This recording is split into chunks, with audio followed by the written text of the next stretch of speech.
সচেতন দেশবাসী, আমরা নাগরিকরা, নারী সমাজ, আমরা চেষ্টা করছি সেই সম্প্রীতি রক্ষা করার, সেই বন্ধুত্ব জীবনের সর্বপর্যায়ে আন্তরিকভাবে অকৃত্রিমভাবে তৈরি করার। আজকে সেই প্রচেষ্টারই একটি অংশ হিসেবে এখানে আমরা একত্রিত হয়েছি।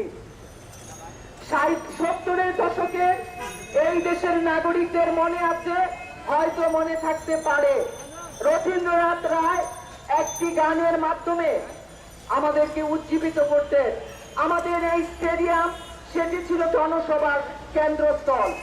শেখ লুৎফুর রহমান, আমাদের সিকান্দর আবু জাফর, জাহেদুর রহিম, ইকবাল আহমেদ, তারা যে বলিষ্ঠ কণ্ঠে আমাদেরকে উজ্জীবিত করতেন। সেখানে বলা হতো, এই দেশ আমিরের ফকিরের, এই দেশ হিন্দু মুসলিম বৌদ্ধ খ্রিস্টান সকলের। কিন্তু